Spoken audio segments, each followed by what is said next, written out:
Hello छोटू, क्या तुमने अपना स्कूल होमवर्क कंप्लीट किया? हाँ भैया, मैंने अपना होमवर्क कंप्लीट कर लिया। वेरी गुड छोटू। तो छोटू, आज मैं तुम्हारे लिए एक नई कहानी लेकर आया हूँ। ये कहानी है जंगल के जानवरों की। और ये कहानी हमें सिखाएगी कि कैसे मिलजुल कर टीम वर्क करके हम हर मुश्किल को आसान बना सकते हैं।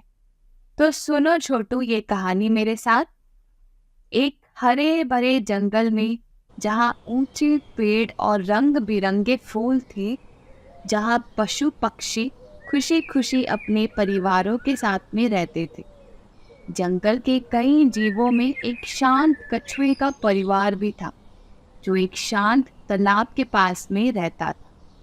कछुए के परिवार में उसकी पत्नी और दो बच्चे थे, जिनका नाम था टिंकू और उसका छोटा भाई टोटो। वह अपनी शांतिपूर्ण जिंदगी का आनंद लेते थे, अपने जानवर दोस्तों के साथ। हर सुबह जंगल में जीवों की आवाज़ों से भर जाता था। पक्षी चक्कर लगाते, घोंसले बनाते और अपने छोटे बच्चों को उड़ना सिखाते। टीकू उन्हें आसमान में उड़ते हुए देखकर बहुत खुश होता। देखो, वह कैसे उड़ते हैं टोटो, एक दिन तुम भी उतने ही बहादुर बनोगे, वह मुस्कुराते हुए कहता। लेकिन एक दिन एक तेज तूफान जंगल में आया, जो भारी बारिश और तेज हवाएं लेकर आया।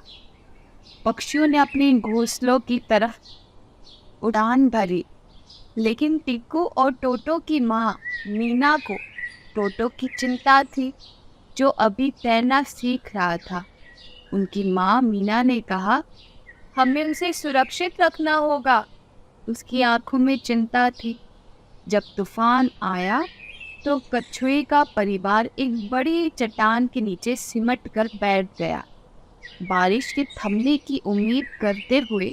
काफी घंटों तक वह सब उस बड़ी सी चट्टान के नीचे बैठे रहे। आखिरकार घंटों बाद तूफान थम गया और जंगल में एक जादुई शांति छा गई। जब वह बाहर आए तो जंगल पानी की बूंदों से चमक रहा था और सूरज बादलों के बीच से झांक रहा था। हालांकि बाद में उन्होंने देखा कि तूफान ने एक बड़ा पेड़ गिरा दिया था, जिसने तालाब के रास्ते को बंद कर दिया था। टोटो ने चिल्लाते हुए कहा, हम कहीं नहीं जा सकते। खुद को फंसा हुआ महसूस करते हुए कछुए को मदद की जरूरत थी। उन्होंने अपने जानवर दोस्तों को बुलाया। पक्षियों ने जब कछुए की समस्या देखी, वे चारों ओर इकट्ठा हो गए। एक समझदार बूढ़े उल्लू ने कहा, हम कछुओं की मदद कर सकते हैं। एक साथ मिलकर हम शाखाओं को उठा सकते हैं और रास्ता साफ कर सकते हैं। कछुओं ने उन्हें मार्गदर्शन दिया और पक्षियों ने मिलकर काम किया, अपने पंख फड़फड़ाते हुए और एक दूसरे को बुलाते हुए। टीकू और मीना ने टोटो को भी शामिल किया, यह दिखाते हुए कि मिलजुल कर किसी भी बाधा को पार किया जा सकता है। धीरे धीरे वे शाखाओं को इतनी ऊंचाई तक उठाने में सफल हो गए कि कछुआ बाहर निकल सके। जब वे बाहर निकले तो कछुआ और उसके परिवार ने अपने दोस्तों को धन्यवाद किया। हम तुम्हारे बिना यह नहीं कर सकते थे टीकू, और आभार व्यक्त किया।